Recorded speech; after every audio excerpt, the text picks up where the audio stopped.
The signal from the void.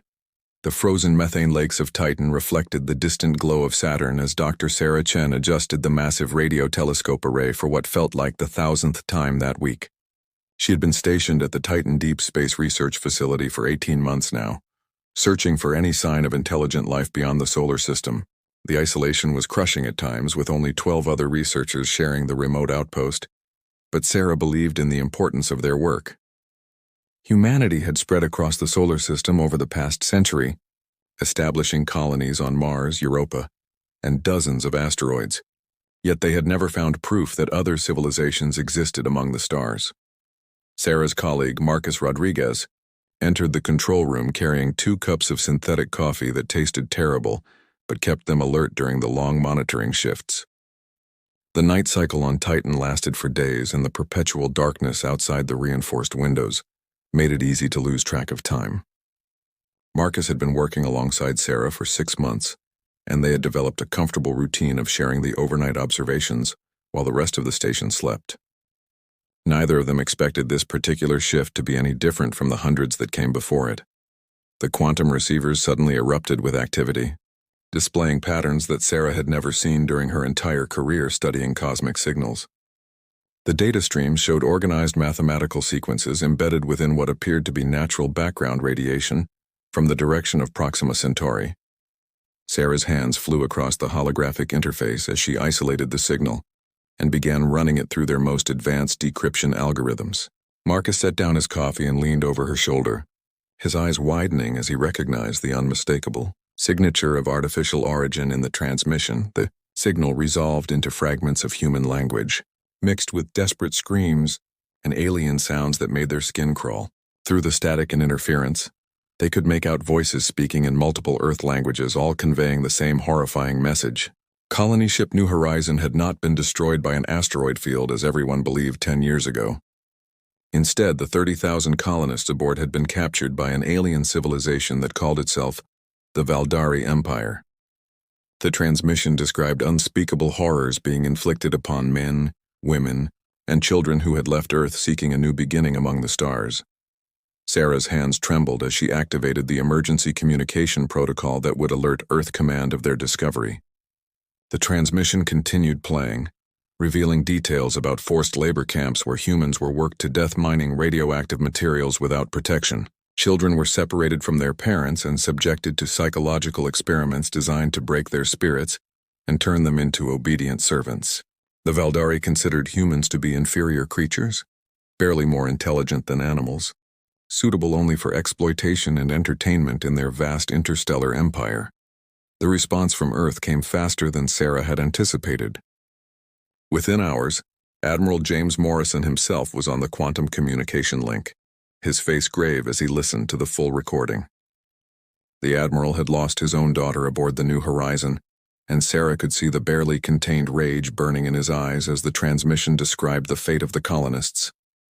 He ordered Sarah and Marcus to continue monitoring for any additional signals, while Earth's leadership convened an emergency session to determine humanity's response to this unprecedented threat. President Maria Gonzalez addressed the combined nations of Earth from the United Global Assembly in Geneva, her voice carrying across every communication channel in the solar system. The entire human population of 15 billion souls listened as she revealed the truth about the New Horizon and the existence of the hostile Valdari Empire. The president's words were carefully chosen, but the message was clear. Humanity would not abandon its people to slavery and torture. They would mount a rescue mission, and they would make the Valdari regret the day they decided to prey upon human beings. The transformation of human society happened with stunning speed. Within days, every manufacturing facility from Earth to the asteroid belt had been converted to military production. Engineers who had spent their careers designing mining equipment and habitat modules suddenly found themselves developing weapon systems and combat spacecraft. The various nations of Earth who had bickered over resources and territory for centuries united under a single banner for the first time in human history. The threat from the stars had accomplished what no diplomat or philosopher could achieve alone. Dr. Robert Stirling, humanity's leading expert on theoretical physics, proposed adapting their existing fusion drive technology into something far more powerful, The designs he presented to the military council showed spacecraft capable of reaching 20% of light speed, fast enough to reach Proxima Centauri in just over 20 years. But humanity could not wait 2 decades to rescue their people.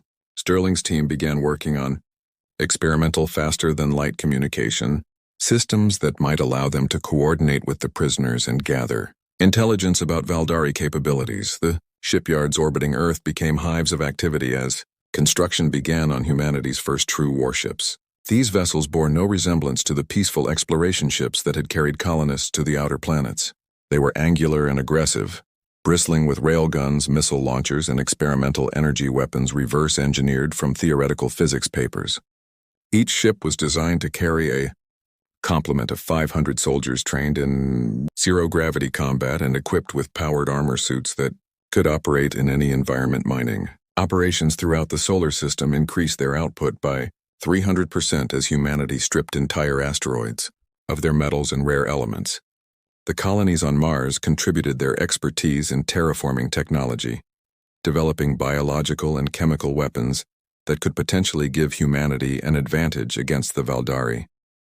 Europa's underwater cities provided advanced life support systems that would allow the warships to operate independently for years without resupply. Every human settlement contributed something to the war effort. Sarah Chen found herself promoted from radio telescope operator to chief intelligence analyst for the Proxima Centauri mission. The fragments of transmissions they continued to receive painted a clearer picture of what humanity would face. The Valdari Empire controlled dozens of star systems and had enslaved multiple species over their 1,000-year history. They possessed energy shields, directed plasma weapons, and faster-than-light travel capabilities that far exceeded anything humanity had developed. But the transmissions also revealed weaknesses in their society, including overconfidence and internal political divisions that might be exploited. Captain Daniel Thompson received command of humanity's flagship, the UES Vengeance, a kilometer-long battleship that represented the pinnacle of human engineering. Thompson had spent his entire career in Earth's orbital defense force, but nothing had prepared him for the responsibility of leading humanity's first interstellar war fleet. His crew of 5,000 included the best pilots, engineers, and soldiers from every nation on Earth. They trained relentlessly in simulators, preparing for combat scenarios against an enemy whose true capabilities remained largely unknown. The families of the New Horizon colonists formed support groups that met regularly to share information and maintain hope that their loved ones might still be alive. Many of them volunteered for the war effort, working in factories or joining the military reserves. Their pain and determination became a rallying cry for all of humanity. Children in schools across Earth learned about the New Horizon and what it meant to be human in a universe that had suddenly become far more dangerous than anyone had imagined. As the first warships neared completion, humanity received another transmission from Proxima Centauri. This one was different from the desperate pleas for help they had been monitoring. A young voice speaking in clear English delivered a message of defiance. The humans held captive by the Valdari had not given up hope.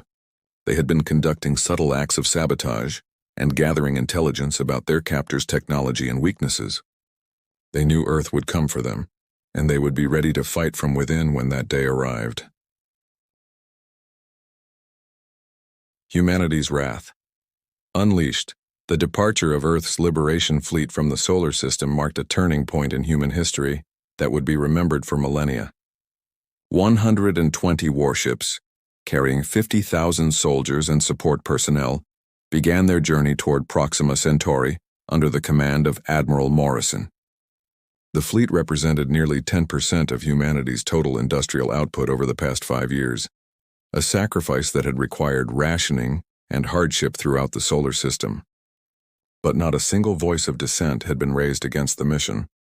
The journey through interstellar space tested the limits of human endurance and technology. The fusion drives pushed the ships to velocities that Einstein would have deemed impossible, while experimental stasis chambers kept most of the crew in suspended animation to preserve resources. Captain Thompson and a rotating skeleton crew remained awake to monitor systems and respond to any emergencies that might arise during the 20-year voyage. They spent their time studying every piece of intelligence about the Valdari, running combat simulations, and refining their battle strategies. As the fleet approached the Proxima Centauri system, long-range sensors detected massive orbital installations and hundreds of alien vessels patrolling the space around the captured human colony. The Valdari had turned the system into a fortress, clearly aware that humanity might eventually attempt a rescue mission, but they had underestimated both human determination and ingenuity. Admiral Morrison ordered the fleet to halt at the edge of the system while reconnaissance drones gathered detailed intelligence about enemy positions and capabilities. The first contact between human and Valdari forces occurred when a patrol ship investigated an unusual sensor reading near the system's outer asteroid belt. Captain Lisa Park commanded the UES Thunderstrike, a stealth destroyer equipped with experimental cloaking technology developed during the journey. She waited until the alien vessel was completely isolated before launching a devastating surprise attack. The Valdari ship's shields flickered and failed under the concentrated barrage of kinetic weapons and nuclear missiles. Within minutes, humanity had won its first victory against the empire that had enslaved their people. The captured Valdari ship yielded a treasure trove of intelligence about the enemy's technology and tactics. Their energy shields operated on predictable frequencies that could be disrupted with focused electromagnetic pulses. Their plasma weapons, while powerful, required significant charging time between shots, creating windows of vulnerability.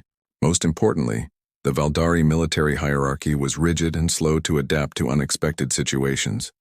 They had grown complacent after centuries of easy victories against less advanced species. Admiral Morrison implemented a battle plan that exploited every weakness they had discovered in Valdari defenses. The human fleet divided into multiple strike groups, each with specific objectives designed to create chaos and confusion among the enemy forces. Stealth ships would disable communication relays and sensor platforms, while the main battle group drew the Valdari fleet away from the colony world. Special forces teams would infiltrate the prison camps and coordinate with the resistance movement that the captive humans had been building for years.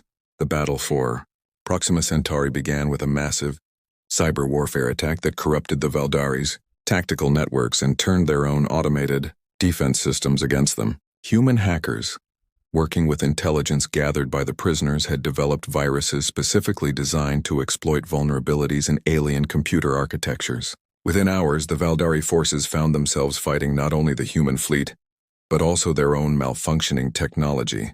Orbital defense platforms opened fire on Valdari ships while transportation systems on the colony world ground to a halt. Commander Rachel Foster led the ground assault on the main prison complex where 10,000 humans were being held. Her soldiers, equipped with powered armor and advanced weaponry, cut through the Valdari guards with ruthless efficiency. The aliens had never faced opponents who fought with such coordinated fury. Every human soldier knew that they were fighting to save their own species from slavery and extinction. They showed no mercy to the creatures who had tortured innocent colonists for over a decade. The liberated prisoners joined the fight with a vengeance that shocked even the hardened human soldiers. Years of suffering had not broken their spirits, but had instead forged them into weapons of pure determination. They knew every weakness in the Valdari infrastructure, every security code, and every patrol schedule. Working together, the combined forces systematically destroyed every symbol of Valdari oppression on the colony world. The aliens who had treated humans as animals discovered too late that they had awakened something far more dangerous than they could have imagined. The space battle reached its climax when the Valdari fleet commander attempted to retreat and call for reinforcements from the Empire's core systems. Admiral Morrison had anticipated this move and positioned the fastest human ships to block all escape routes. The UES Vengeance engaged the Valdari flagship in a brutal close-quarters battle that tested the limits of both vessels. Captain Thompson pushed his ship beyond all safety margins, matching the alien commander maneuver for maneuver until a perfectly timed barrage of nuclear torpedoes breached the enemy's hull and sent the massive vessel tumbling into Proxima Centauri's star. The surviving Valdari forces surrendered after witnessing the destruction of their flagship and the complete collapse of their defensive network. They had expected to face a primitive species attempting a desperate rescue mission. Instead, they encountered a coordinated military force that had spent 2 decades preparing for this specific battle. The human fleet had suffered casualties, losing 12 ships and nearly 3,000 soldiers, but they had achieved something that no other species had accomplished in 1,000 years of Valdari: Dominance. The liberation of the New Horizon. Colonists revealed the full extent of the atrocities committed by the Valdari Empire. Medical teams worked around the clock to treat physical injuries and psychological trauma inflicted during years of captivity. Children who had been born in slavery saw the sun of their new world without chains for the first time. Families that had been separated were reunited, though many would never fully recover from their experiences. The colony's records showed that nearly 8,000 humans had died during the occupation, their names carefully preserved by the survivors who never gave up hope that justice would come.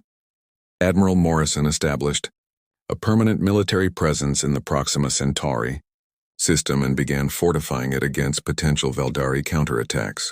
The captured alien technology was studied and adapted, rapidly advancing human capabilities in energy weapons, shield generators, and faster-than-light communication.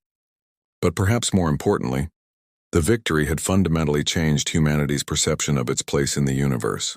They were no longer isolated explorers hoping to find friendly civilizations among the stars. They were a species that had proven capable of defeating a galactic empire when threatened. The Valdari Empire sent diplomatic envoys to negotiate a peace treaty, suddenly eager to avoid further conflict with the primitive species they had so badly underestimated.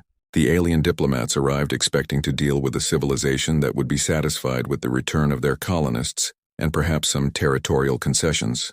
Instead, they found Admiral Morrison and President Gonzalez presenting demands that would have seemed absurd just years earlier. Humanity wanted the complete liberation of all enslaved species in the Valdari Empire, access to all hyperdrive technology, and recognition as an equal power in galactic politics. The negotiations revealed that humanity's victory had sent shockwaves throughout the galaxy. Other species that had suffered under Valdari rule began to rebel, inspired by the example of the young civilization that had dared to challenge the empire. The Valdari, faced with the prospect of widespread uprising and the proven military capabilities of humanity, had no choice but to accept the terms. The empire that had dominated local space for a millennium found itself fundamentally transformed by its encounter with the determined primates from a small blue planet. Sarah Chen, who had first detected the distress signal that started humanity's journey to the stars, stood on the observation deck of the new orbital station above the liberated colony world. The planet below had been renamed New Hope, a symbol of humanity's refusal to abandon its people regardless of the odds. Ships arrived daily carrying colonists eager to help rebuild and expand the settlement. The children who had been born in slavery were learning what it meant to be free human beings, their laughter echoing through corridors that had once known only suffering.